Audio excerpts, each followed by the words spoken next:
Assalamualaikum warahmatullahi wabarakatuh. Halo adik-adik sekalian, sekarang kita akan belajar tentang bab yang pertama, yaitu ruang lingkup biologi. Sebelumnya, kakak mau tanya, ruang lingkup biologi itu apa sih sebenarnya?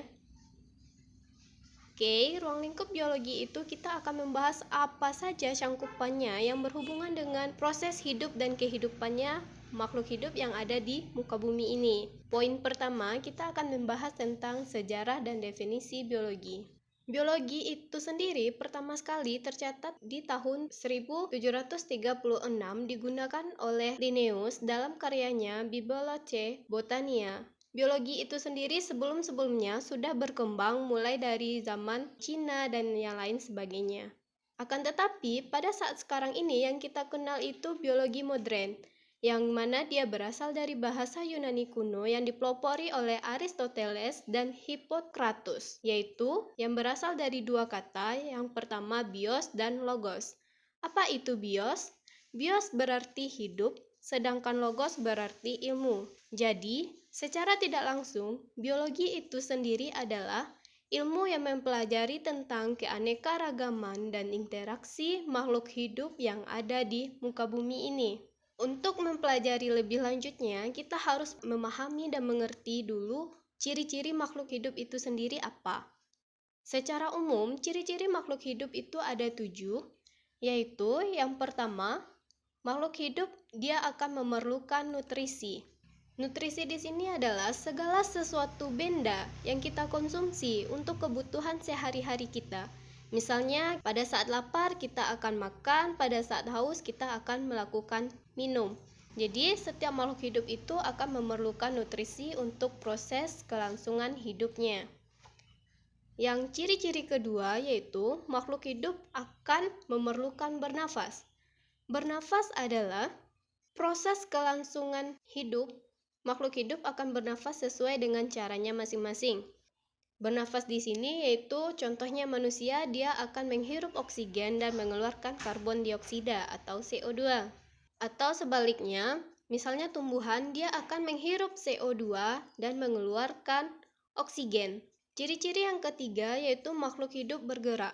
Makhluk hidup itu akan bergerak sesuai dengan cara mereka hidup masing-masing.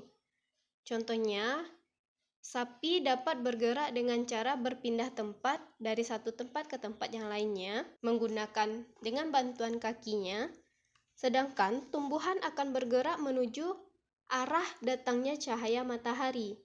Ada juga amuba yang bergerak dengan menggunakan kaki semu, cumi-cumi yang bergerak dengan tentakelnya, dan yang lain sebagainya. Ciri-ciri yang keempat yaitu makhluk hidup akan melakukan metabolisme.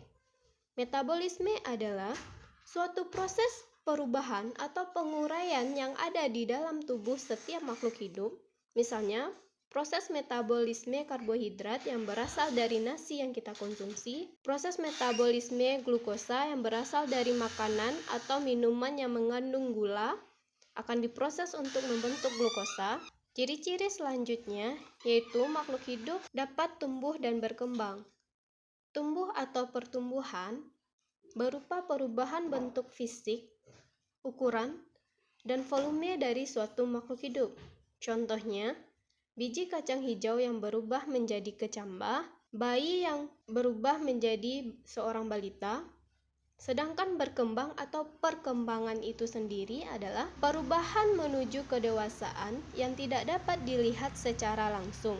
Misalnya, bayi yang baru lahir hanya bisa menangis saja, akan tetapi sesuai dengan perubahan umur dan bertambahnya usia, sang bayi tersebut akan dapat berjalan, berbicara, tengkurap, dan lain sebagainya. Ciri-ciri makhluk hidup yang keenam yaitu makhluk hidup dapat berkembang biak adalah setiap makhluk hidup akan memiliki keturunannya.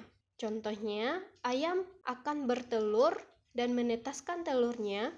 Selanjutnya, sapi yang akan melahirkan anaknya. Itu adalah salah satu contoh perkembangbiakannya. Kalau pada tumbuhan, misalnya pisang akan tumbuh tunasnya untuk berkembang biak. Selanjutnya, misalnya stroberi yang membentuk stolon atau yang lain sebagainya. Selanjutnya, makhluk hidup melakukan segala proses yang ada di dalam tubuhnya yang disebut dengan regenerasi. Maksudnya adalah menumbuhkan kembali bagian tubuh yang telah rusak atau lepas. Contoh lainnya, pada hewan planaria, apabila kita potong di bagian kepalanya atau kita lepaskan kepala dan badannya, lama-kelamaan kepala yang sudah kita lepas tadi, dia akan membentuk bagian tubuh di dalam waktu tertentu atau dalam fase tersendirinya. Oke, sekian dulu untuk pertemuan kita hari ini. Kakak cukupkan sampai di sini. Saya ucapkan terima kasih. Jangan lupa di like dan subscribe ya videonya. Assalamualaikum warahmatullahi wabarakatuh. Terima kasih.